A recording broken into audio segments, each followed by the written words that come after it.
Okay, people are starting to arrive. We're so excited today to have Esther, and I'm going to see if I can pronounce her name without butchering it. Iutan Castillo. Yeah, you got it. Yay! Thank you. And we are excited today. We are on a very timely, accurate subject that we should be talking about amongst ourselves, in public, nationally, globally, and have a better understanding of all of the issues that are related to racism that so many of us don't know. One of the questions that Esther asked us as we were preparing was, what is it you think people don't know? And I said, I don't know what I don't know. And that, I think, is part of the challenge. And so Esther was given the challenge today of talking to us about those things that maybe we don't know.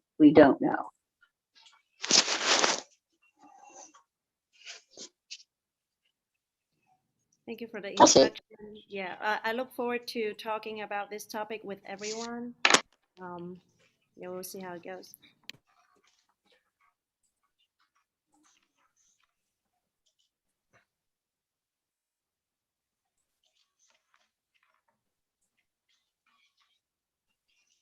So if anybody has any suggestions about what it is we don't know,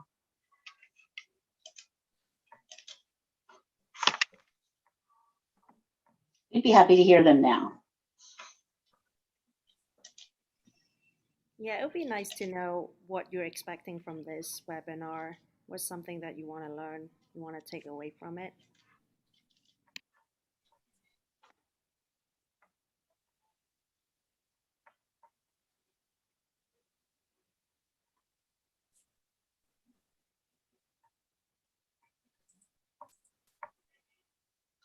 Usually by now, everybody's talking over each other. So what should we be talking about that we're not talking about? Food? Should we be talking about food? Esther, tell us about your favorite food. Well, I love food. I don't have one favorite food, but now I started working near Chinatown. I'm drinking a lot of bubble tea. Bubble tea is an experience. What is that? I remember when I first had the first bubble tea I had. I was living out in Pittsburgh at the time, and I was probably 19 or 20, and I went to a place that a friend took me to, and we got bubble tea, and the straw was so big, and I couldn't figure out why, because I didn't think that the bubbles would actually come up through the straw. But yeah, it was quite a treat, and shocking when I first took a sip and got a bubble. And so it was very interesting to be drinking something and then chewing after it kind of got in my mouth. So but supposedly now bubble tea is also like the next victim of the pandemic, because there's a shortage of boba and the tapioca pearls. So you may actually have to be drinking your bubble tea without the bubbles in the next few weeks. So hopefully they'll sort out the supply chain. Oh no. Yeah, it's going to be a whole issue for North America. I didn't know that. I know there's one place in Chinatown, they started making their own bubbles. Maybe that's why. There you go. And you get to be adventurous. You can try, passion fruit jellies, mango jellies. There's so much other stuff that can go into a bubble tea other than just pearls. But most people are used to the pearls.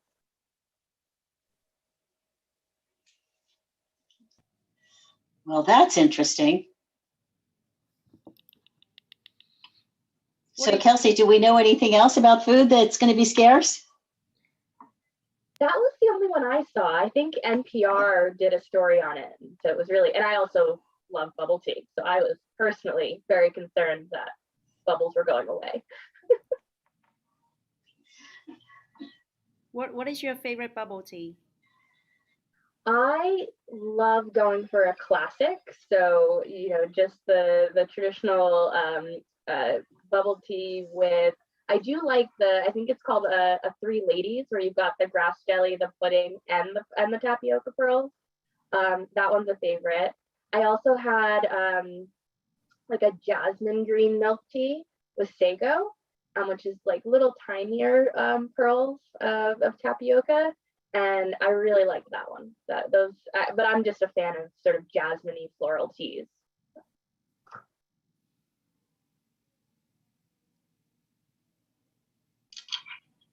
So we did get some feedback from on an area of discussion from YouTube was discriminatory language as a kind of point of thought or discussion during the presentation today. Yeah, we're going to talk about microaggression and what microaggressions are. What are some of the common microaggressions that are experienced by Asian Americans? We'll definitely talk about that part. And I often tell people that I know there is a lot of fear to say the wrong thing, and people might feel shame or guilt if they say the wrong thing.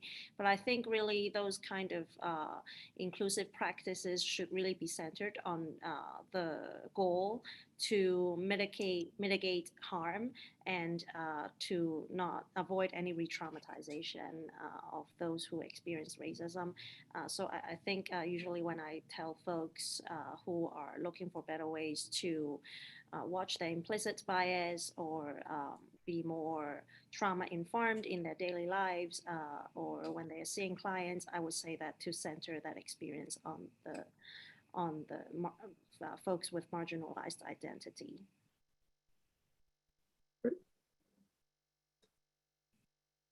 All right, thank you. Yeah, thank you, Esther. There are people still coming in, but we're just about getting time to start. So what are you going to do, Mark? Give him another minute? I think, yeah, we can probably give it another minute, and then we'll hand it off to Jamal, and we'll get the webinar going. We've had another request. Esther, can you turn up your mic so that you're a little soft? Oh, okay. Well, I'm using the mic on my laptop, so I'm just going to speak a little bit louder. Is it better now? Yes. Okay. Yeah.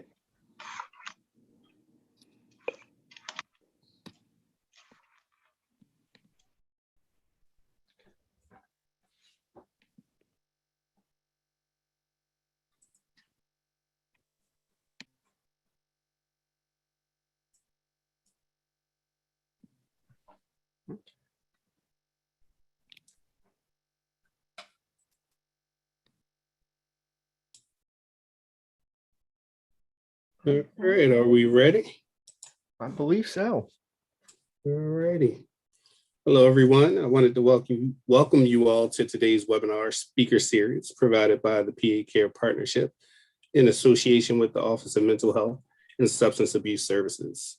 Information will be available at the end of today's presentation for those seeking continuing education credits for this webinar or certificate of attendance. This information is also available in the email you received from us. Should have been probably an hour before the start of this presentation. Please note the process for continuing education credits has changed. If you have any questions for our presenter during the presentation, please type them into the Q&A feature, which you will find by running your mouse along the bottom of the Zoom screen. We will get to as many of your questions as we can after the presentation. Today's moderators are Nancy Massey, our social marketing coordinator, Kelsey Leonard, our cultural linguistic competency coordinator, Mark Durgan, the director of the PA Care Partnership, and myself, Jamal Ford, the youth resources coordinator, and we will be monitoring chat, Q&A, and YouTube. Today's speaker is Esther Hilton Castillo. And she is a PhD and project manager at the Immigrant Family Wellness Initiative. Dr. Castillo is a scholar, educator, and a mental health and social justice advocate with expertise in diversity, equity, and inclusion matters. She has nearly 2 decades of work and experience in education as a teacher, a counselor, community advocate, and faculty in various educational settings, including early childhood education, youth programs, adult education, and higher education. Welcome, Dr. Castillo. I'll turn it over to you.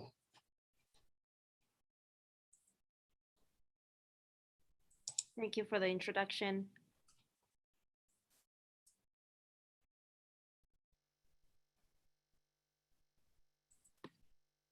Okay, I'm gonna start. So today, the topic is understanding racial trauma in the Asian American population. Understand that for a very long time, race and racism has been framed as a black and white issue in America. I remember teaching race and racism in colleges and also sometimes teaching it in youth programs. And for a very long time, a lot of the literature around racial issues are really much centered on the African American experience or the Latino experience. And for large part, the Asian experience has been left out.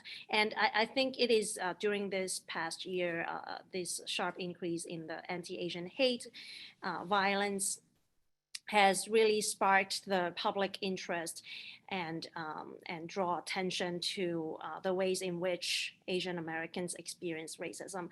And so today we're going to talk about how Asian Americans experience racial trauma, which I also have to say that to understand racial trauma in the Asian American community is a relatively new thing. For a very long time, we have not really addressed our racial trauma because of a lot of reasons, and we're going to explore that today. Next slide, please.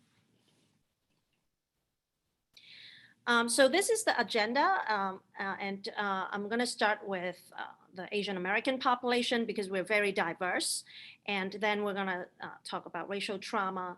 For those of you who are practicing trauma-informed practices, you might have heard of those things. We're going to talk about race and what racism is through a sociological point of view, and how Asian Americans experience racism and racial trauma, and a very, very brief history of anti-Asian racism. And at the end, we're gonna kind of brainstorm and discuss what trauma-informed care would look like for the Asian American community. Next.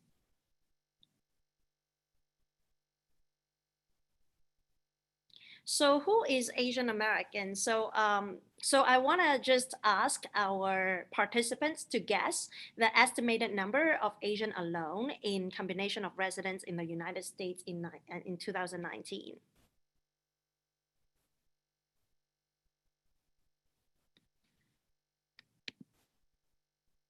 And please feel free to type it in the chat. Absolute number. So we've got 3 million, 4 million, 20 million, 70 million, 8 million.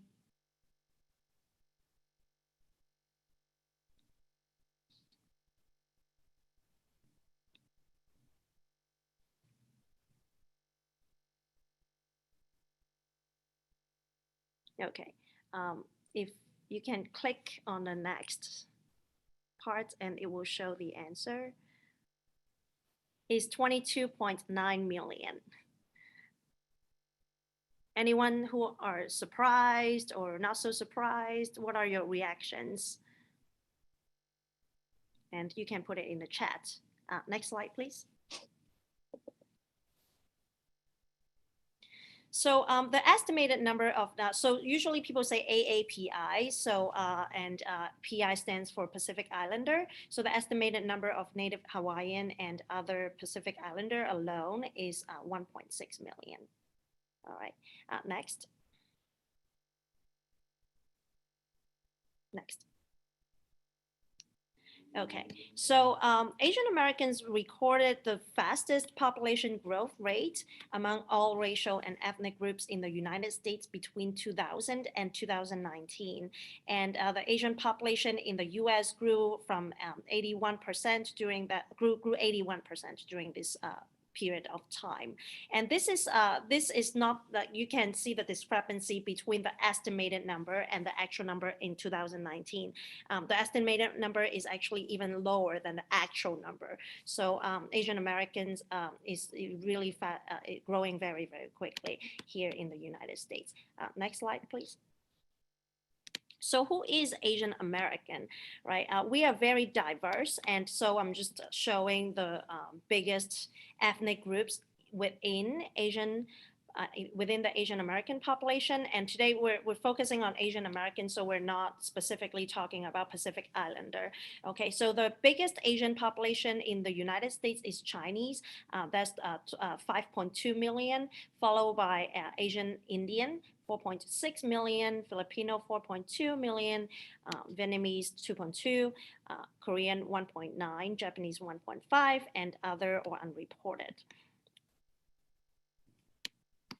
Next. Asian Americans are Asian Americans come from different countries. We have different traditions and ethnic backgrounds. So these are some of the countries that Asian Americans come from. Next. All right, so here's one thing that I think outside of the Asian American population or community that gets misconceptualized a lot or misunderstood a lot is that many people who are non-Asians view us as a monolithic and a very kind of homogeneous group, but we actually come from different countries. We have different histories within that. We have different immigration patterns. We speak different languages, and even like I am myself Chinese American, and even within Chinese American population, there are different dialects. So for example, my husband is also Chinese American, but then he speaks a dialect called Fuchao, and I speak a dialect called Cantonese. So even within the Chinese American population, we are diverse, and let alone other Asian folks who come from all different countries. We practice different religions, different traditions. We celebrate different holidays. We have different New Years. We also have different socioeconomic backgrounds and educational backgrounds. And like I said, a lot of the socioeconomic backgrounds differences and the educational backgrounds differences really stem from the way and the context within which Asian Americans moved to the United States, right? So I can just give you something really simple and superficial, like on the surface. So for example, if you are looking at our Southeast Asian population, those who come from Vietnam or Cambodia, a lot of Vietnamese American and Cambodian Americans here in the United States came here to the United States after the Vietnam War. So many of them came here as refugees, and therefore, in comparison with, for example, Chinese Americans who came here at different historical time periods. So you've got the Cantonese who come from Hong Kong and the Taiwanese who come from Taiwan at an earlier period because of the political condition within mainland China. And then you've got more recently, we've got Chinese immigrants coming from mainland China. So really depends on the time period and also the condition of the home countries during the point of immigration. We see different manifestation in terms of social economic backgrounds and the patterns of integration into the United States and educational levels. We really see a lot of differences in these kind of metrics based on history. And you can't really tell from just looking at our face what countries we're from, and yeah, so it's not I hope if you take away something today is that we can't really make any assumptions just because we see an Asian face. There are a lot of different nuances underneath the surface. So next slide, please. Okay, so we're going to talk about racial trauma next. So some of you might be familiar with this, and so today we're going to tie different pieces together. We're going to tie the piece with race and racism with trauma, so and traumatic stress. And how it is manifested in the Asian American community. So I'm going to talk about trauma now. So trauma is the emotional response to a terrible event like an accident, like a car accident or a rape or natural disaster. So usually immediately after the event, shock and denial are very common and typical. Some longer term reactions including unpredictable emotions, flashbacks, and strange relationships or physical symptoms like headaches or nausea. And traumatic stress is a normal reaction to these events. So usually we're talking about events here, but then people might also experience a traumatic stress by witnessing someone else who are in a highly distressing event, like a friend or family member. And usually with trauma that is based on a one-time event, like a car accident or a family member passing, usually is a one-time event. But with racial trauma is a little bit more complex because racism is a constant state for a lot of people of color in the United States. So so what actually triggered the trauma doesn't really go away entirely. It continue to exist in our everyday life. So it's more intense, it's more complex, it's more chronic. And we're going to talk a little bit about what are some of the impacts of racial trauma. And we're going to talk about how Asian Americans specifically experience racial trauma. Next.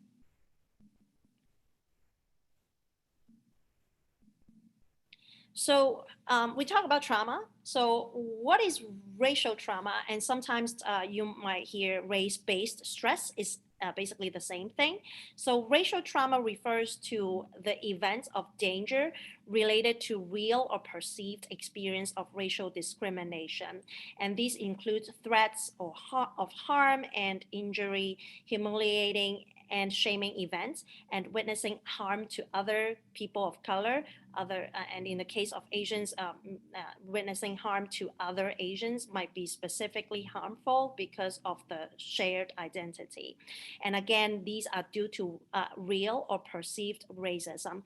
And I wanted to highlight the term real or perceived because I know there is a lot of discussion about what counts as racism and what doesn't really count as racism.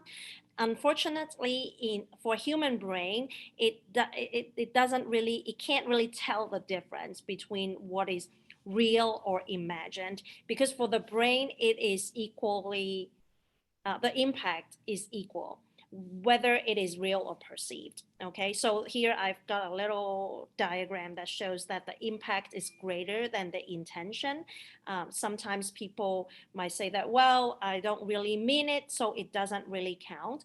But for those who are on the receiving end, it doesn't really matter if the act is intended or not. It is really the impact that counts. And again, I talked about that before we started the webinar, that I think a lot of this diversity inclusion training, the goal is really should be to mitigate harm and to minimize any trauma instead of focusing on what is the right thing to say, what is the wrong thing to say.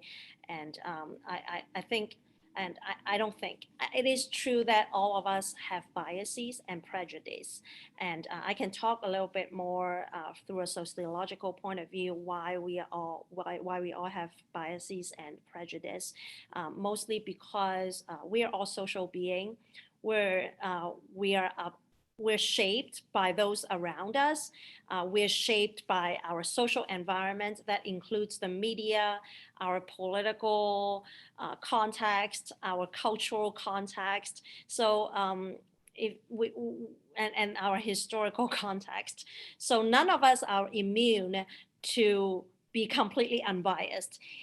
It's actually might be a good thing to be biased sometimes, not racially though. I'm saying that sometimes our biases really help us get through our daily life. So for example, I can give you an example. So for example, if you find out that you're allergic to shrimp, right?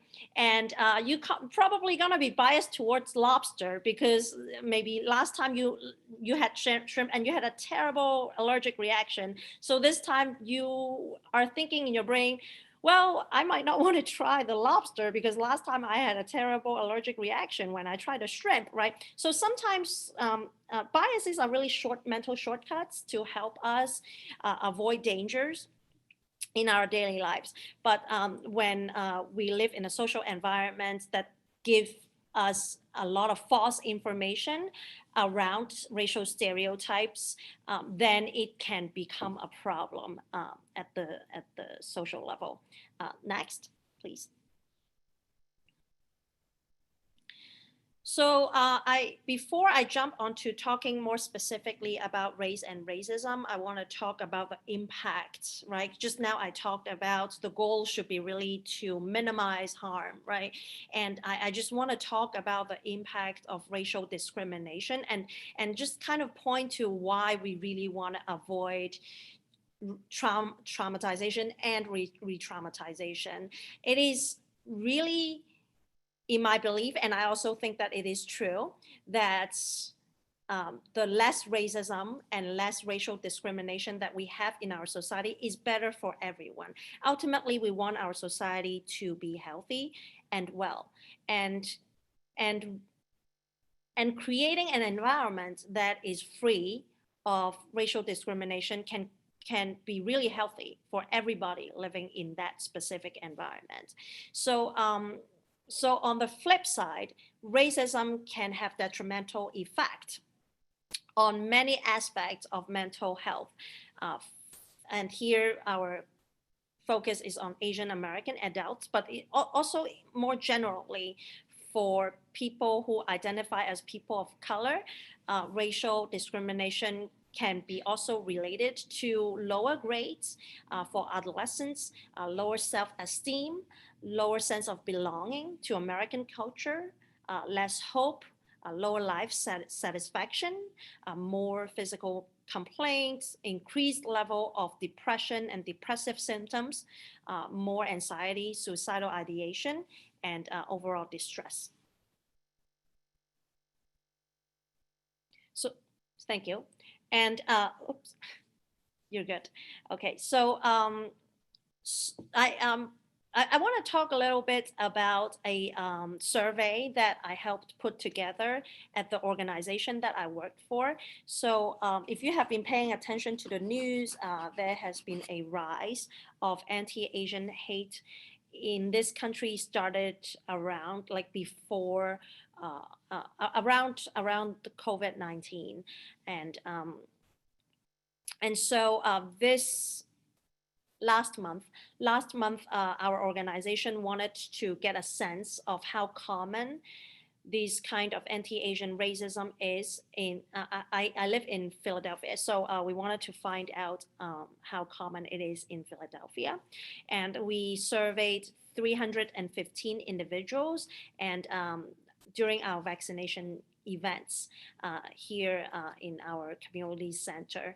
And out of the 315 individuals, we found that 1 in 7 of them have personally experienced an anti-Asian racism incident. And the most common form of racism incident that is experienced, including racial slur or name calling, with 63% of those said that they have experienced verbal assault, such as being called Chinese virus or asked to go back to China, regardless of whether they actually come from China or, of course, and any it doesn't really matter. They see an Asian face. That's what the perpetrator do, unfortunately. And I myself have experienced one incident when I was walking my dog in South Philly with my husband. I remember I was walking. It was in the evening, and we were walking our dog, and someone across the street yelled at us and asked us why we have our masks on. And he said something to the extent around that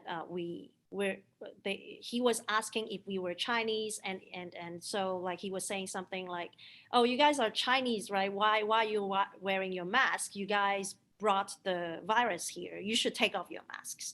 And so I personally experienced it. My husband personally experienced it.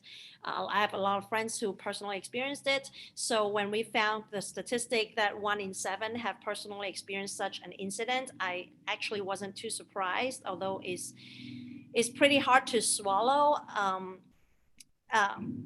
This fact that this is so common is very scary. And the second most common form is physical intimidation, and followed by making it out as a joke, verbal threats, 12%, spitting, coughing, 5%. And similar to what other news reports have put out there, women are more likely than men to be victims of anti-Asian racism. Women are 13% more likely than men to be victims of anti-Asian racism. Next. And you might find these statistics pretty horrifying. I myself find it pretty horrifying. But unfortunately, this is only the tip of the iceberg. What do I mean? I think it is a good thing that people now start to pay attention to the racism that Asian Americans experience. But this is certainly not something new, and this is certainly not the only way that Asian Americans experience racism, more specifically. And I'm gonna talk about that next, please. Okay, and then now, before I talk about how Asian Americans experience racism, I want to take a step back to think about what is race. So please, next. So I have two questions for our participants. So the first one is, are we born with a race in the same way we are born with fingers, eyes, hair? In other words, racial categories natural? You can put it in the chats and I'll be reading. I'll give you guys a few minutes. And if you want to explain your answer, feel free to. If you just want to put a yes or no, that's fine too.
I'm seeing the answers rolling in.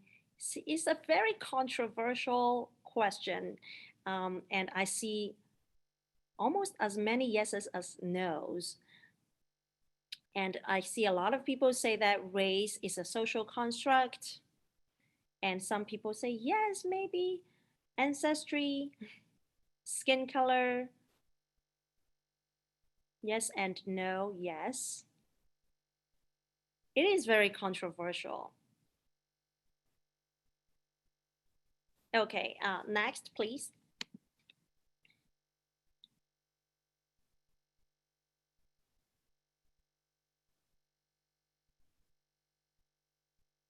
So the answer is no.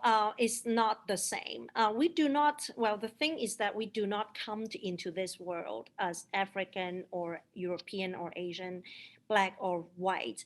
Rather, this world comes to us, if that makes sense. That, yes, we are born with hair, we are born with fingers, we are born with eyes. Sometimes when I teach this topic, it gets very confusing, right? Some people would say that, well, we can't choose our skin color. But then I would ask questions like, but why do we pick these seemingly ambiguous characteristics, physical characteristics, and put people in specific racial categories based on those characteristics, right? Why don't we pick how long our fingers are, and we determine whether we have long finger people and short fingers people? Why don't we pick shoe size, and we have large shoe size people and small shoe size people? Why don't we pick eye color, right? So we have blue eyed people and brown eyed people and, green eyed people. Why do we pick skin color? Why do we pick hair texture, right? And when it comes to Asians, why is it that our eyes or the shape of our eyes become a place or a specific characteristic that we want to zoom in on when we determine people's race, right? And very often I use myself as an example because people would ask, what about ancestry, right? You can't really pick your ancestry, right? If you look at me, and no offense, you can all see that I'm Asian. I don't think anyone would doubt it, right? And usually I would ask this question in a classroom setting, and everybody would say, well, you're Asian. And but I am not entirely Asian. Actually, my father is from Nicaragua, so I'm partly Latinx, and I am also Asian. But because people see me as Asian, my Asian identity become more prominent. It shapes my life experience more intensely than my Latina component, right? And so if I did 23andMe DNA test, and if you just look at my DNA, or you look at my grandmother's DNA, and we are all different things. But to the world, it doesn't matter. People look at my face, they think that I'm Asian, and I don't think is like I don't think people should feel guilty that they see race, because it's just our social reality, if that makes sense, right? It's like when we are young, we learn that um, I don't know, we learn about colors, we learn about alphabets, we learn about numbers, right? And we learn about race whether we want to or not. It is something that our society has taught us everywhere we go, just like how we learn about gender, about sex, right? About all these things. And so we see people in different racial categories. So going back to my question I asked, right, is racial category natural? It is not natural. And in fact, if you look at the history of our census, the definition or the racial categories in which people are being classified has changed over time. So for example, if you go way far back, right, Jewish were not seen as white. And if you go way, way, way far back, Irish people were not seen as white, right? So those categories have changed based on our historical and political realities. And so fingers, eyes, and hair are natural, right? Whereas race is a social fabrication. All right, next. So what is race if race is socially constructed, right? So race is a symbolic category. Symbolic means that it has to do with symbol, it has to do with meanings. And we are all social beings. We want to make things meaningful to us, right? And it is based on phenotype, right? Our hair type, skin color, eye shape, okay, or ancestry, okay, in some cases, and it's constructed according to specific social and historical context, like I said, and that is misrecognized or wrongly recognized as a natural category. I'm just going to read it again. Race is a symbolic category based on phenotype or ancestry and constructed according to specific social and historical contexts that is misrecognized as a natural category.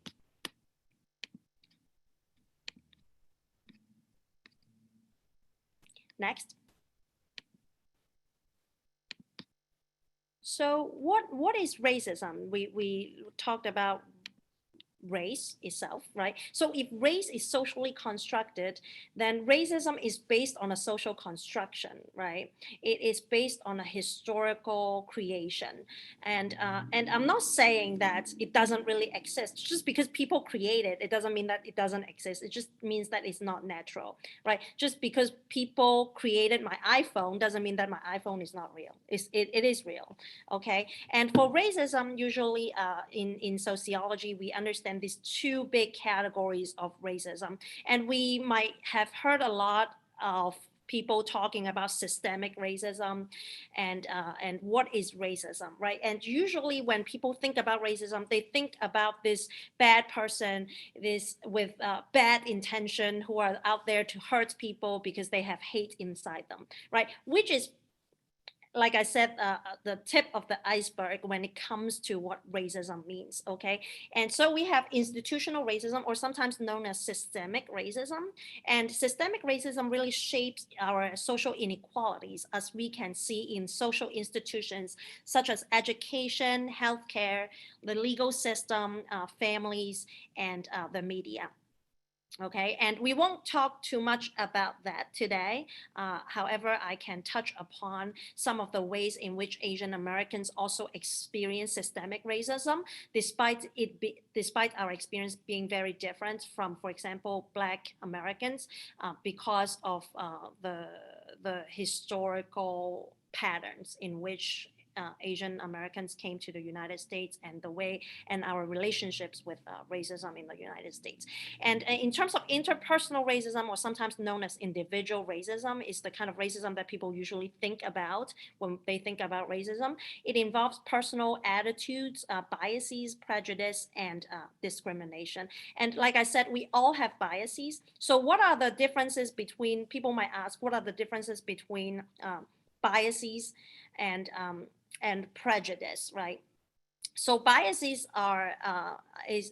biases happen when people make an assumption based on very little information. Okay, so and like I said, biases doesn't have to be based on race. Okay, it can be based on anything. For example, if you had eaten an apple and you don't like the taste of apple and you stop eating any fruits, okay, that makes you very biased in terms of fruits. And that can happen when you apply this kind of biased logic when understanding race, right? You might have a bad experience with a person who belonged to a specific racial categories, and then you decided that one bad experience is representative of all the people in that particular racial group. That's biases. Okay, prejudice is when you act upon the biases, right? So you might have that bad experience with a person of Asian descent, for example, and you decided that all Asian people are not friendly. So if you stop being friends with any Asian person, or if you are an employer, you decided that you're not going to hire any Asian people because you had one bad experience with an Asian person. Now that's prejudice. Okay, so when you act upon your biases, it becomes prejudice. So we know that we all have biases. We just need to watch them. Similarly, you might want to be more open-minded with your eating habits, right? You might had a bad apple experience. You don't want to stop eating all the fruits. Then you might end up not trying pineapples and bananas and all the other fruits. So it's the same kind of thing. It's important to check ourselves and kind of keep an open mind. All right, next. Okay, so when it comes to institutional or systemic racism, is a synonym, so you can use it interchangeably. And is systemic. Okay, is systemic white domination of people of color embedded and operating in corporations, universities, legal systems, political bodies, cultural lives, and other social collectives. So if you are a person, you basically cannot escape from this framework because racism is everywhere when it comes to systemic racism in a country like the United States. It's informed by centuries of racial domination. Institutional racism withholds from people of color opportunities, privileges, and rights that many whites enjoy. And the word domination kind of reminds us that institutional racism is a type of power. Okay, and and people often talk about power. So what is power? There are different aspects of power. So we can think of power as a symbolic power. Symbolic power, again, symbols and meanings. And symbolic power is the power to classify one group of people as normal and the other group of people as abnormal, or one group of people as us, right, and the other group of people as other, right? And we also have political power. Political power includes power to withhold basic rights from certain groups of people, right? Or marshal the full power of the state to enforce segregation and inequalities and inequity, right? And we also have more soft power, such as social power, right? To deny certain people of full inclusion or not see them as fully American, or not including them in any associations or in your social circle. Right, and lastly we have economic power, right? And then I don't know if you've heard of the racial wealth gap, and and that refers to economic power with white folks who are having more privileges in terms of job placement, advancement, wealth, and property accumulation. And a lot of it is not based on one person's making one decision. It is many decisions being accumulated throughout many years in different institutions. And so it's very hard to change it. And if you look at the image that I'm showing, right, it sort of explains the difference between inequality versus equity versus justice, right? And if we're thinking about justice, we're really thinking about changing the institutional setting within which racism takes place, which might take many generations to change. But I'm personally quite hopeful. Next, please. Okay, so when it comes to interpersonal and individual racism, usually I when I teach this kind of topics, people get more interested in the individual racism part because they feel like they have more agency, they have more power to change it, they can avoid it, they can. There's something that they can do within their power to change it. I think all of the institutional parts and the individual parts are intertwined. It is hard to enact or change our own behavior if the environment doesn't really change. So I think it has to happen simultaneously. I don't have a specific answer for it. It's very complicated and there are a lot of moving parts. So in terms of interpersonal racism, it refers to racial domination that shows up in everyday interactions and practices, just everyday practices. And you might have heard of the distinction between the overt racism and the covert racism. It refers to the interpersonal racism. So overt is more direct and the kind of like very old school way of understanding what racism looks like, is that, like I said, that bad guy who's out there with hate in their hearts, very kind of direct in your face, very obvious, and such as verbal assault, right? The reports that I just showed you, 1 in 7, that belongs to the overt interpersonal racism. But like I said, it's just a small part of how racism function in as an entirety.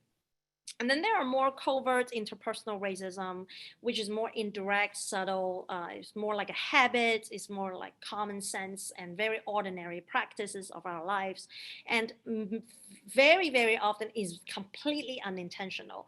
Sometimes it can even be well-intended, such as microaggression and implicit biases. And I'm going to tell you more specifically how Asian Americans experience those microaggression and what the long-term impact of being constantly living in an environment where we have to face these microaggressions day in and day out, right? And I think we can all work together to do better, so we live in a healthier society as a whole. Next. So that's the next part. How do Asian Americans experience racism and racial trauma?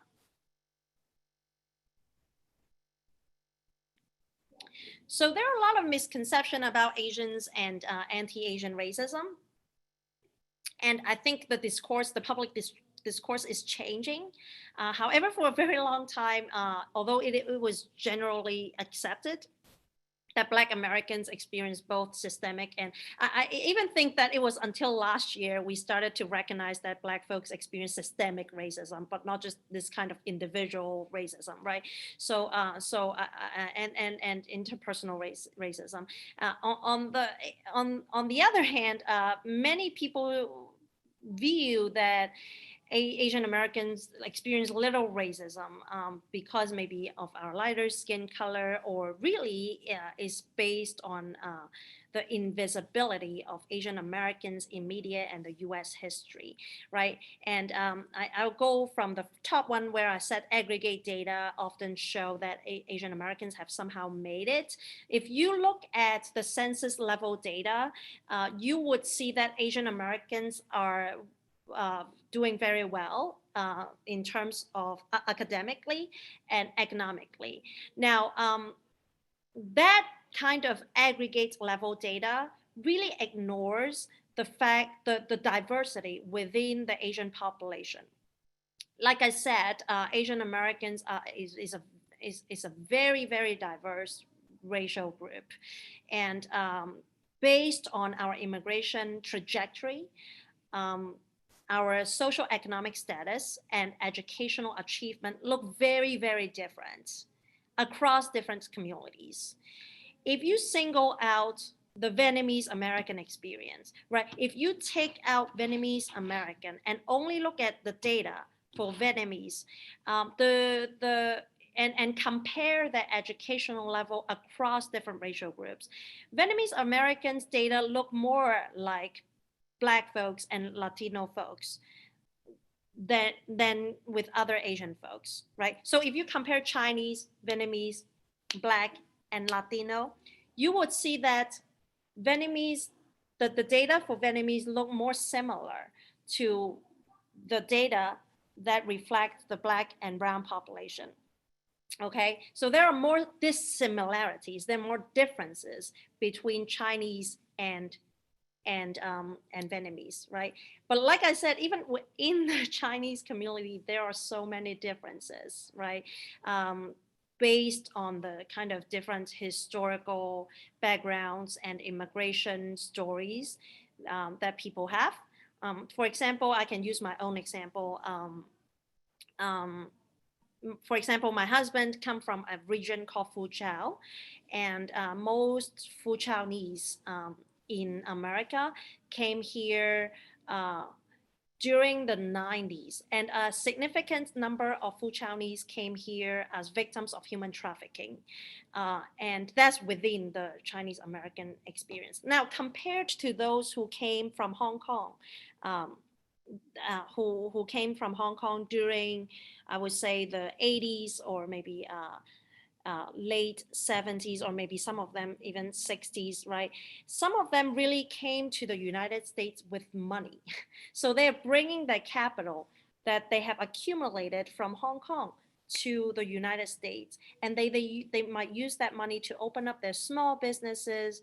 Okay, they might have an entirely different American experience. So even within the Chinese population, even within Chinatown, okay, the very small Chinatown in Philadelphia, we see those divergence in terms of immigration experiences within the Chinese population, let alone all Asian Americans, right? But if you look at the aggregate data, you only see one story, that Asian Americans have made it, right? So very often we don't really hear the story of low-income Asian folks. We don't hear the story of Asian folks who are living in poverty, right?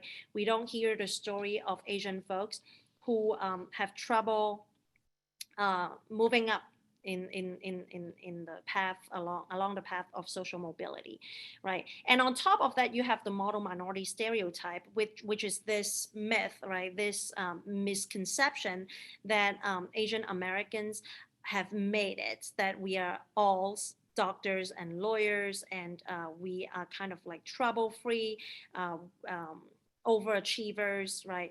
Who might be apolitical and silent, right? So those kind of stereotype, and as you can see, are very prevalent and powerful in the media and representation in more mainstream media portrayal. And then you have the invisibility and the erasure of Asian Americans' history in US history. Right now, I know some Asian Americans who are activists and advocates advocating for the mandatory Asian American studies or Asian Americans history being implemented in grade school, right? We don't normally hear those stories. We don't normally hear the war stories and immigrant stories of Asian Americans in the media or in history books. Next.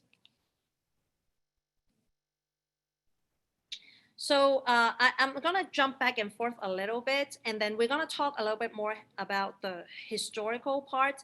But I want to talk about microaggression first. But before I say anything about microaggression, I want to just remind everybody that these stereotypes, right, that have these biases that lived in our brain and in our muscle, right? They don't come from nowhere. They don't. They're not. We know that race is not natural. I hope everybody know that at this point, right?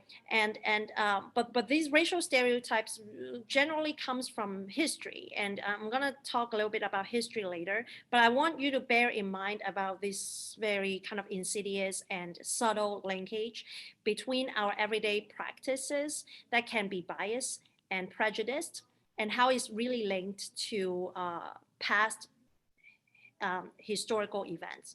Okay, so let's talk about microaggression, because it's one of the most prevalent form of racial discrimination and racism that Asian Americans experience. So what is microaggressions? Microaggressions are defined as the everyday verbal or sometimes nonverbal, environmental slights,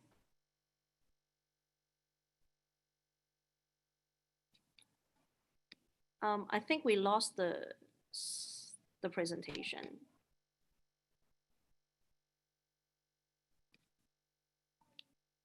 Thank you. So microaggressions are the everyday verbal, nonverbal, environmental slights, snubs, or insults. It's called microaggressions because it's very small. Okay, whether it's intentional and unintentional, like I said, sometimes even well-intended, which communicate hostile, derogatory, or negative messages to target persons based solely, right, upon their marginalized group membership. Okay, and the keyword here is like just solely, right? You look at a person and you approach them differently solely based on the their race or solely based on their gender, right?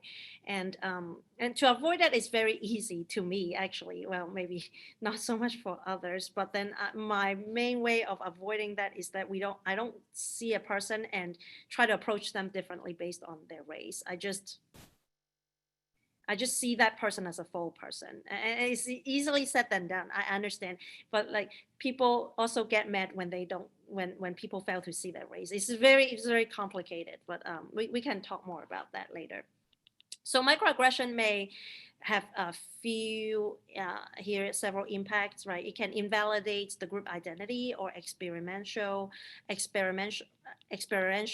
reality of that person, okay, or persons, demean them on a personal or group level, communicate them they are lesser than human beings, suggest that they do not belong with the majority group, or threaten and intimidate or relegate them to inferior status and treatment. It can look like bullying. It can look like somebody says something that makes a person feel like their experience are not validated, or an action that makes somebody feel like they are less. Okay. Yeah. So next.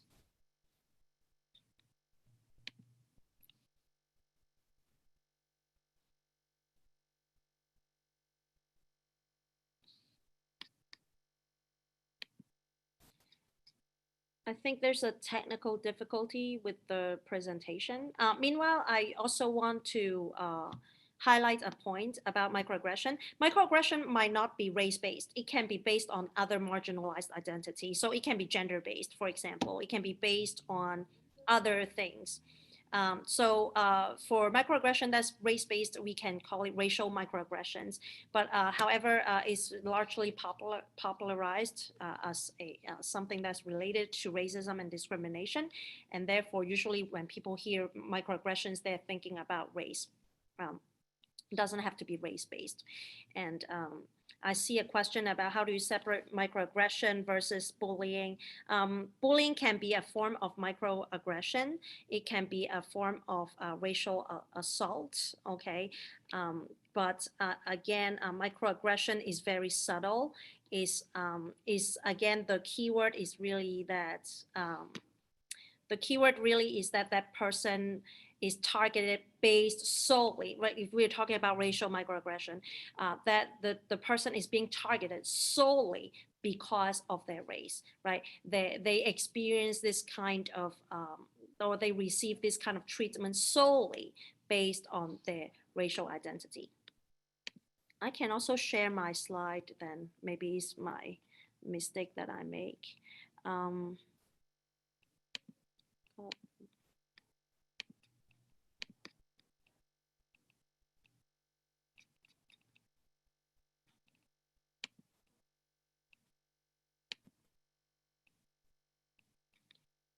So here I want to showcase some examples in which Asian Americans experience racial microaggression more specifically. The first one could be, so there are different themes in which we can kind of thematize how Asian Americans often experience racial microaggression. The first one is alien in our own land, right? So I myself, I identify as an Asian American, but I'm also an immigrant, right? So I actually came, I wasn't born in the United States, right? But because of the diversity of Asian Americans and the diversity of our generational status and differences, there are many Asian Americans who were born here, right? Who still get asked like, where are you from, right? Or you speak really good English, right? Assuming that, so this alien in our own land kind of is linked to this stereotype we call the perpetual foreigner, that Asian Americans continue to be seen as foreigners in our own land, as aliens in our own land, right? No matter our generational status. Some Asian Americans, they are third generation, fourth generations. We've got Asian Americans in this country who came here before our white counterparts, right? If you look back in history. However, Asian Americans continued to be seen as foreigners, as not belonging to the United States, or as not being seen as American, right? So that's alien in own land. The other themes that in which Asian Americans often experience racial discrimination and racial microaggression, more specifically, is the ascription of intelligence, and that is linked to the racial stereotype of model minority, right? And the model minority has its own historical story. It was actually created as a political campaign during around the 60s and the 70s, right? Which coincided with, if you pay attention to, with the historical timeline, which coincided with civil rights movement as a tactic to say, hey, if Asian Americans can make it, so can Black folks, right? The model minority stereotype was born in a very specific historical moment to work, to function in a very specific way. Okay, and we continue to see how these kind of stereotypes continue to manifest in everyday interaction when non-Asian folks ascribe this kind of intelligence to Asian Americans. And sometimes when I teach that, and people might say, hey, this is a good thing, right? You've got like positive stereotypes. People think that you are really smart. It's a good thing that people think that you're really smart. And I would say that there is no good stereotype. There is not a single positive stereotype. It just doesn't exist. Because what stereotype does is it flattens a person, right? It makes them less human, right?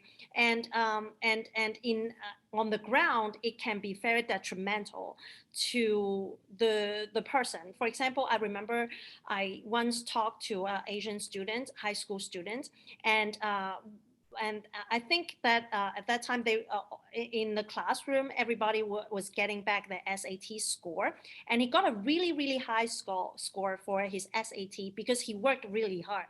But then the teacher made a kind of casual comment and said that, well, your SAT score is really high. Of course, you're Asians, right? And then everybody just laughed, right? It doesn't, like, I guess from the teacher's perspective, it's not something big. It was just like kind of a joke, right? But it really, really hurt him because he said that this kind of ascription of intelligence that he has experienced all his life makes him unable to own his own success, makes him feel like all the achievements that he had earned himself are not his. So to him, his success is just his identity. It's not something that he had worked hard for, right?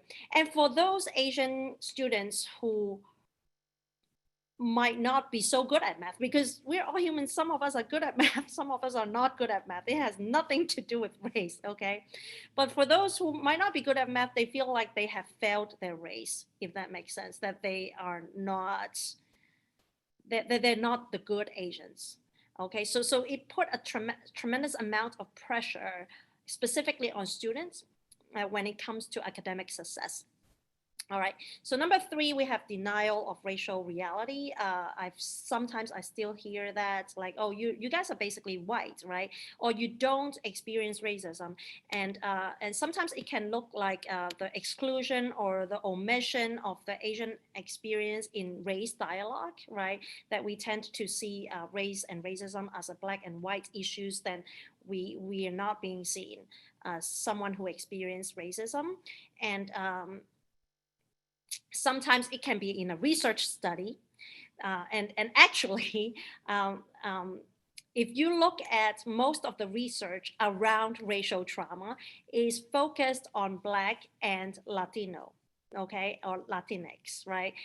It's very rare that we can find research that is specifically related to Asian Americans, let alone the ethnic differences within Asian Americans, right? And the excuse is often that, oh, the Asian population is too small, is statistically insignificant, right? But just now I've shown you, we have 22 millions of us in the United States. If you look hard enough, we're not statistically insignificant, right? But this is this myth, right? I remember so many of you expressed that, oh, I feel so surprised. I didn't know that there were so many Asian Americans, because we are made to believe that there aren't many Asian Americans in the United States, right? It's not an accident, because it's the invisibilization, right? The process of making Asian Americans invisible, right? And then number 4, we have the exoticization of Asian American women. Asian American women are often seen as exotic, Oriental, like coming from the Far East, right? And the objectification of women, and which is very much tied to, if you look back at the Atlanta shooting back in May, many people talked about this fetishization of Asian women. And when we talk about the history later a little bit, we can see that there are deep historical context and deep historical roots in terms of why Asian Americans women are seen in this specific way, and why it is harmful. Basically, objectification, similar to stereotype, is harmful because it flattens the person, okay? It makes the person a thing, an object, right? But not humans. The difference between an object and a thing, I feel like I shouldn't need to elaborate, but unfortunately we do have to elaborate, like that when we see people as objects and things, we see them as a resource, right, to be exploited or to use, right? Well, but when we see a person as a human, we see the different parts of that person as a human that can include our racial identity, our gender identity, our personality. I don't know, our zodiac sign. I'm pretty much big on zodiac sign. That's fine too. You don't see me as an Aries. You see me as an Asian woman.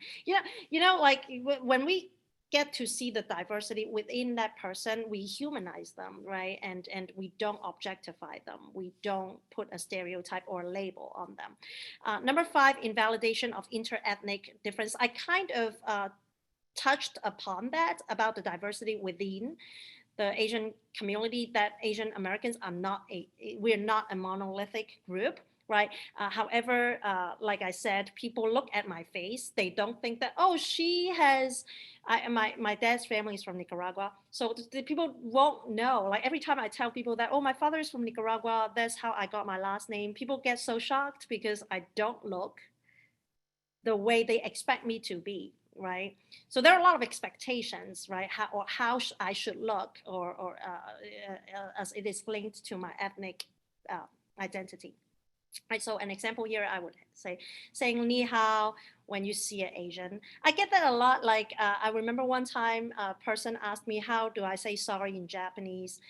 I said, I said, well, I don't know Japanese, right? So there are a lot of assumptions that's built to it. First of all, I am assumed that I'm Japanese. Secondly, even if I were a Japanese, right, I might not know how to speak Japanese, depends on my generation status. I know many Chinese people who don't speak Chinese, okay, who actually Chinese is not a language, who don't speak Mandarin, or who don't speak Cantonese, who don't know how to read or write Chinese. I myself, I came here when I was 19 years old, therefore I can speak Cantonese and Mandarin, and I can read and write Chinese. But that's rare, I would say. It's hard to find, okay? So yeah. And number 6, pathologizing of cultural values. And here we see a lot here in, like, even in the work I do around mental health, that for example, I think American culture puts a lot of value in speaking up, okay, or participating verbally, which can contradict with some of the traditional values in certain families, okay? And so those type of cultural practices or communication styles are not being seen as valuable, or are seen as being sick, right? For example, not saying I love you, not expressing love in a very in the Western way is being seen as a pathology, right? Is also a way in which Asian Americans experience racial microaggression. And sometimes I even talk about food. I remember we talked about food in the beginning of the webinar, right? Sometimes I ask my students, like, would you pay $100 to go to have a French meal? Everybody said, yes, I would pay $100 to eat a French meal. Would you pay $100 to eat a fried rice in Chinatown? No, that's too expensive, right? And then I asked, like, why do we put cultural values on certain culture but not on other culture, right? Not because we are bad people, but we are social beings living in this historical moment in which we see that culture that are usually being associated as white, as good, as expensive, as valuable, right? Versus cultures, food, practices that are seen as being related to people of color as being less expensive, cheap, tacky, um, less valuable, and therefore people are not willing to pay as much money for this for that cultural experience, right? And number 7, second-class citizen, being ignored in the restaurant, being ignored by a teacher in the classroom. And number 8, invisibility, right? Omission of Asians in the race dialogue. I just talked about it. Lack of media representation. I see that in the Oscars changing, things are changing, but it's slowly changing. But a lot of us growing up, we don't really have any role models. We can't really see ourselves. I once heard that you can't become what you can't see. Right. So when you don't have that role model, like I look at my daughter, I look at my daughter, right? An Asian girl, she's 4 years old. Oh no, she just turned 5. So she'll be really mad at me if she knew that I said it wrong, but she's 5 now. Okay. And I only hope that she can see more role models so she can imagine herself to be so many different things, right? And number 9, we have racialized sexism and sexualized racism. It sounds very academic-y because it is, but it basically means the intersection between racism and sexism. In plain term, it means that an Asian man might not experience racism the same way as an Asian woman, because Asian women are being we experience the world differently because of how the world is seeing us differently. For example, Asian men are often seen as unattractive or not sexy, or Asian women are being seen as bad drivers, or we are exotic, submissive, so on and so forth. And I have to say that unfortunately, I have experienced all 9 of them all the time.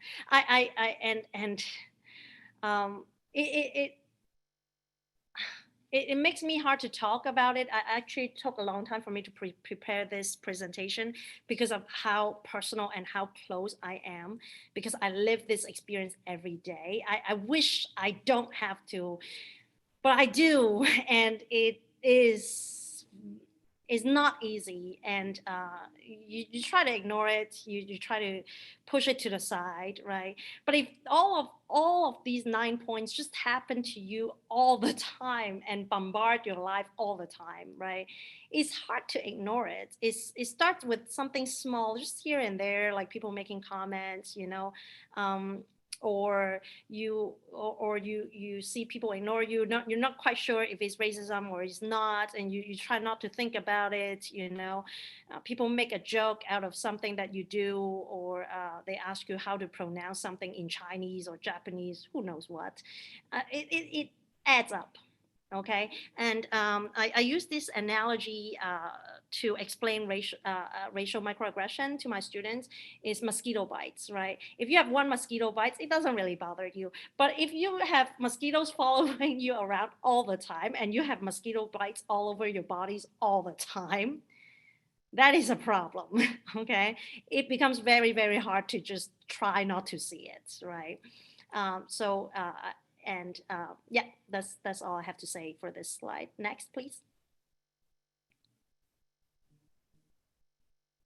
Oh, I forgot that I have the slide. Okay, just trying to be mindful of the time. Okay, just gonna be quick so I can leave some room for Q&A. Like I said, these microaggressions don't come from nowhere. These racial stereotypes don't come from nowhere. It's often linked to historical and geopolitical realities. So I'm just gonna be really quick. We can talk for months on this, which can be a course in itself. So Asian Americans have been seen as not fully American or perpetual foreigners ever since we arrived on the land of America. The exploitation of Chinese railroad workers. I actually, not long ago, I learned that my great-great-grandfather was a railroad worker in California, and then he moved back to China, and then now I'm here in America. So Chinese Exclusion Act, Japanese internment camp, killing of Vincent Chin, COVID-19 related racism. If you've never heard of the Chinese Exclusion Act or Japanese internment camp or Vincent Chin, it's not an accident. People don't really talk about Asian American history as U.S. history, right? But of course, all of you are aware of the COVID-19 related racism today. That's still happening today. Next. Oh. And here are just some images. I just want to make a connection between what's happening in real time and in real history, or in the external reality, with our public imagination of how we want to imagine Asian Americans. And things are slowly changing, but still. I realize I really want to leave some time for Q&A, so I want to be mindful. So let's get to the trauma part really quickly. So this is one of my favorite quotes around trauma. I'm just going to read it. Trauma decontextualized in a person looks like personality. Trauma decontextualized in a family looks like family traits. Trauma in a people looks like culture, right? So when we think about people having a culture, what we don't see is what happened to them. Right. And racism is linked with microaggression, which has a negative impact on mental health. I've already said it. So it's linked to problems such as substance abuse, low self-concept, self-esteem, mental distress, depressive symptoms, participation in unhealthy behaviors or non-participation in healthy behaviors. And for Asian Americans, and at least from the ground and in the community, I see a lot of depression and anxiety, often shown in a way that is very hidden and not talked about because of how stigmatized mental health is in the Asian community, right? So I can talk more about the programs and just coming from the community, what we've learned. I run a program that works to destigmatize mental health in the Asian community in Philadelphia, and before we started the program, I wanted to make sure that I understand the community needs. So we did a survey. In case you don't know, I love doing surveys. I'm a sociologist, can't help it. So we found that a lot of the youth were facing family pressure, racism, poverty, even sexual abuse, which is rarely talked about in our community. For the parents, family pressure, death of loved ones, unemployment, and illnesses. That's around the beginning of COVID-19. We did that survey. And we run a youth program that became very successful.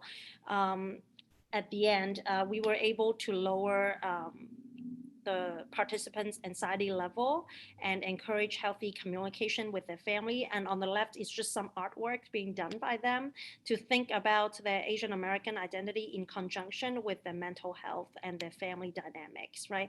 So this is the slide I really want to show you, which is the lessons from the community, which is my lesson from the community is really including everybody in the process, from program design to implementation, allowing people to define safe space for themselves, right? And drawing on the assets and strength that immigrants and Asian immigrants can provide for themselves in conjunction with mental health professionals. So instead of educating the community about what they need, we trust them to let us know what they need, and we kind of meet them where they are, which makes it more successful and which help people talk about mental health more easily. Okay, and so some things, how do we provide some things around like trauma-informed care? So first of all, we have to realize that it's very prevalent. Trauma is very prevalent among Asian Americans. We're not model minority. It's a myth. Okay, we're not all doctors and lawyers. This is a problem in our community. Is a huge problem. Um, and next step is to recognize how trauma affects all individuals involved, right, in your organization, in your program, in your institution, right, and then to put the knowledge into practice. And since you're all here today, I hope that you're recognizing the problem, you're realizing the problem. So I'll leave the rest of the time for you, but a question that I want to leave for you is, how will you put the knowledge that you've learned today into the practice, your practice at your work? Thank you. Wonderful. Well, so much virtual applause for Dr. Esther and that wonderful presentation. We're going to enter now into the Q&A, and I have the distinct pleasure to be your moderator.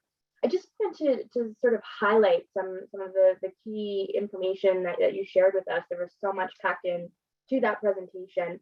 But one thing I want to highlight for the audience is the fact of the way in which racial trauma is embedded through compound stressors, right? You talked about overt personal racism that Asian Americans are experiencing, in addition to covert racism as exemplified by microaggressions, in addition to institutional and systemic racism. And I think that was no more evident, the way in which those compound stressors come together to be so much of a heavy burden, than as you went down that list and actually shared with us how you've experienced all of those different types of racial traumas in your daily life. I think the other thing I wanted to highlight as we move into audience questions is the myth of the model minority. The model minority was created as a tool of white supremacy. Our president last night said that white supremacy is an act of terrorism. And that is something that we have to confront in American society today. And I think your presentation highlighted that for us, the way in which we think about this as partners in systems of care and working across building up youth and families. Part of our charge is to dismantle terrorism, to dismantle that in our world. And a part of that is dismantling white supremacy and dismantling the myth of the model minority. And, you know, lastly, you mentioned something as well as being a mother. And I thought we might start with the first question as we lead into our audience questions is, how do you as a mother, but also a practitioner that works with youth across your community, how do you have these difficult conversations about the rise in hate crimes towards your community with children? Thank you for your question. It is a very, very hard question. It's easy to think about it abstractly than to practice it, actually talking to my daughter about it. I think the really first step that I had a race talk with my daughter, I started very, very early. I think I had the first race talk with her when she was only 3 years old. And I think our first race talk, it doesn't have to be super heavy. It's an ongoing thing. It's not the talk where you just sit her down and then that's it, right? But the first time I talked to her about race is really to talk about that people who have different races and to point it out. Like, for example, we are Asian, right? Your friend Juniper is white. Your friend Rasir is black, you know, and it really helps her, right? And really, I think the most helpful way in which I help my daughter to think about the racial landscape of our society is and to dismantle dismantle white supremacy and dismantle this terrorism is by exposing her to people of different races. I know it sounds so cliche, but it's so crucial. If you think about that, we are constantly being bombarded by messages that are biased, right? That are communicating misconception around people of different races. Nothing is better than when you have real case scenario, real life experience that tell the child that this is just not true, right? Because that's not what I personally experience, right?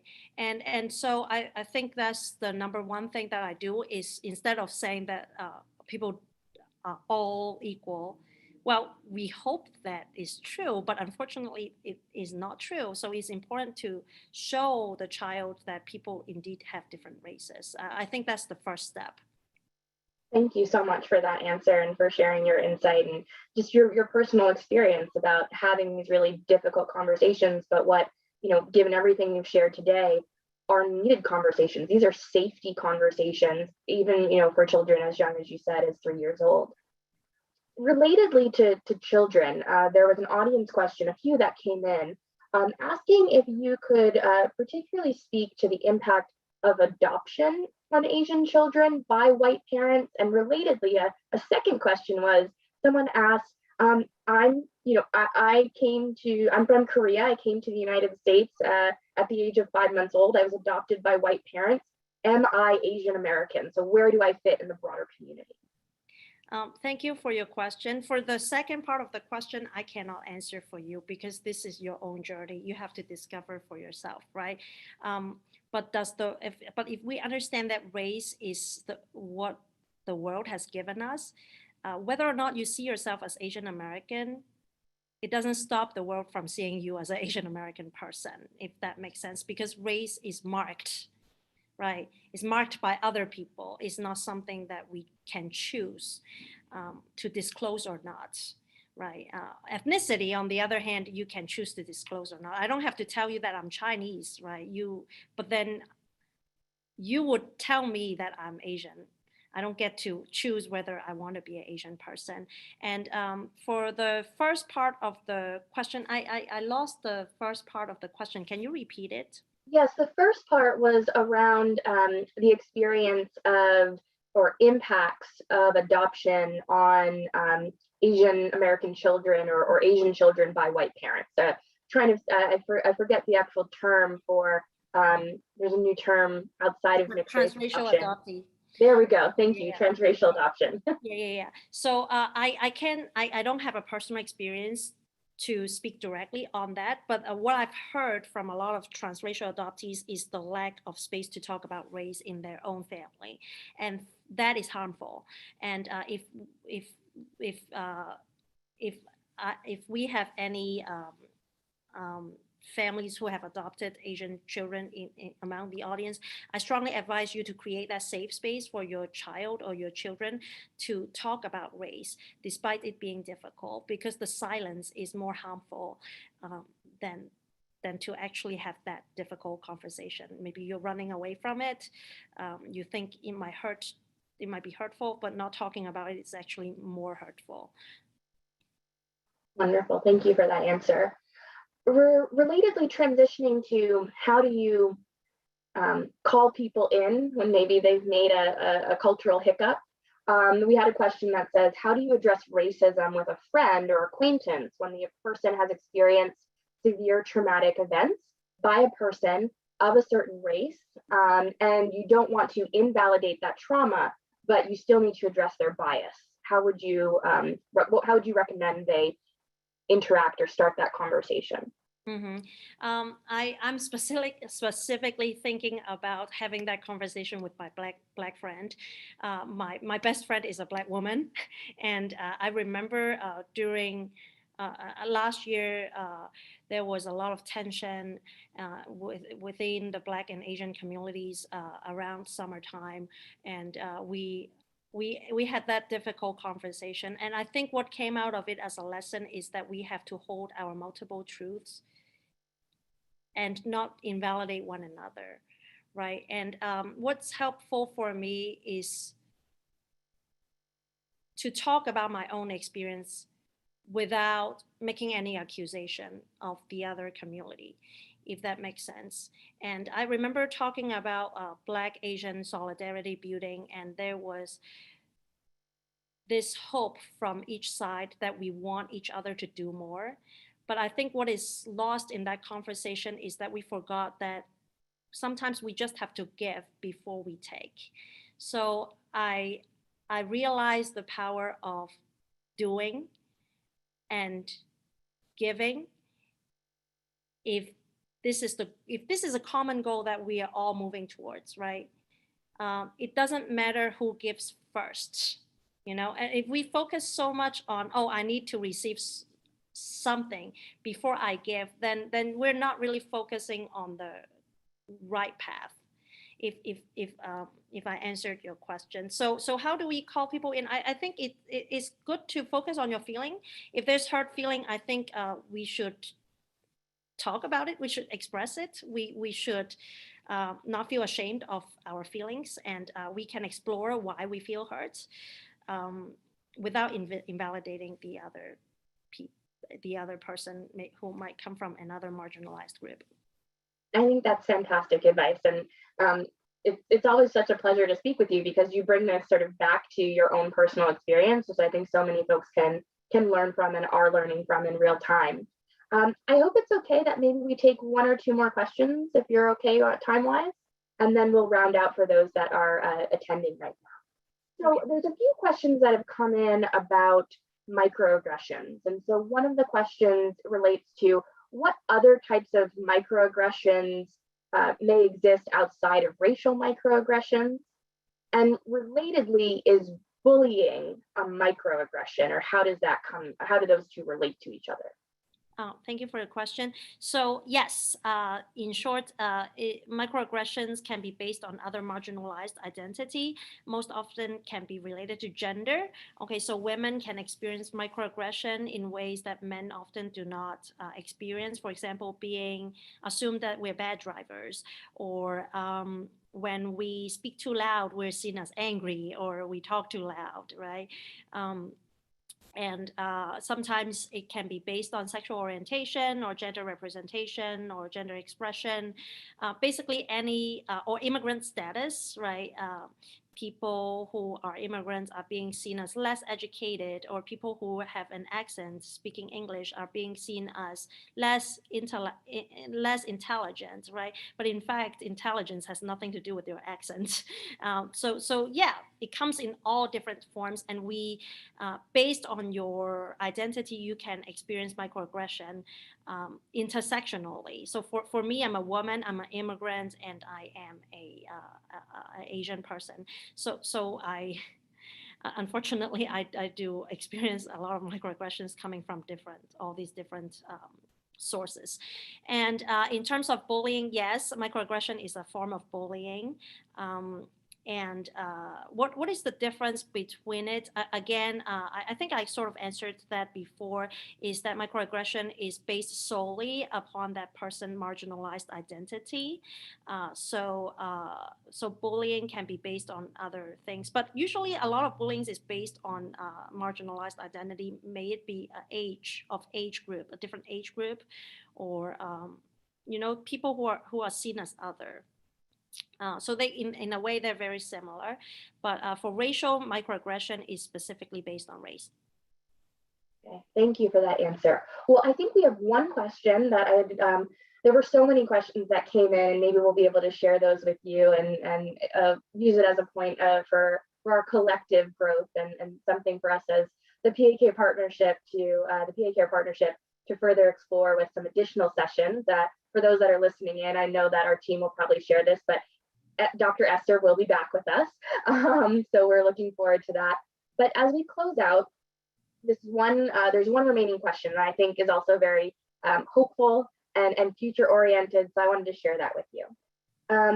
One of the attendees mentioned that as a Latina mother of children who identify as Asian, Latino, and American, but whose features are mostly East Asian, what are some things that would be helpful for our family to engage in to educate ourselves and empower our children to celebrate the intersectionality of who they are? And you also mentioned this intersectionality quite frequently in your presentation. Yes, I personally share a lot of different children's books written by authors who are identify as Latinx or Chinese or Asian, and I start a conversation from there. And again, it's linked to your first question about where do we start the race talk. Well, we start talking about it by identifying that we are indeed of different race. And personally, I do a lot of self-reflection. I personally have collected a lot of family stories and I write about them. And it personally speaking, it has really helped me in terms of reflecting my own racial identity and gender identity, how all these identities have helped shape who I am and how I engage with the world. And it is genuine, it's very healing for me. For me, creativity is very important to me. I can't imagine living without it. I think everybody has different coping mechanisms and things that they enjoy. I would say that make it something that you like, don't see it as a chore. I really love talking about my identities and my journey and my family story with my children. I mean, my children and my family. It's just a great thing to do. Well, thank you so much for sharing that. I think, even in your presentation, the work that you've done with community members and youth in particular, to use art as a healing-based trauma-informed practice has obviously been so transformational for the folks that you've worked with. You've experienced it individually, and I hope it's something that our audience will take away as a hopeful action for the future. So thank you so much to Dr. Esther. I'll turn it back over to our team for our closing remarks. Thank you. I'd like to say again, thank you, Dr. Castillo, for this presentation and speaking about the importance of sort of just being aware of, the things that other people may be going through. I think sometimes we go through life not looking at how our actions may affect others and bringing some light to those things, I think is always a good thing. As a reminder to those seeking continuing education credits, use the link in the email you received today that will take you to a PDF with instructions for credits from UPMC.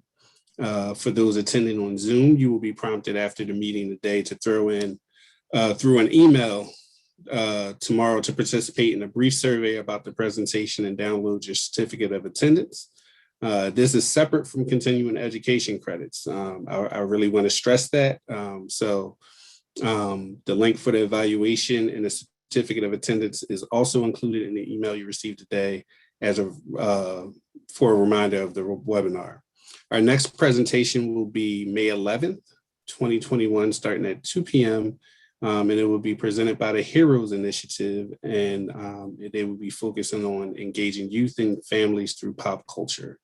Have a good evening, and we look forward to seeing you all then. Thank you again, Dr. Castillo, and have a good night, everyone. Have a good night, everybody. And the next webinar is on a Tuesday, so not a Thursday. And Dr. Castillo, I would pay $100 for fried rice. The right seasonings and oil, you betcha. I like food. All right.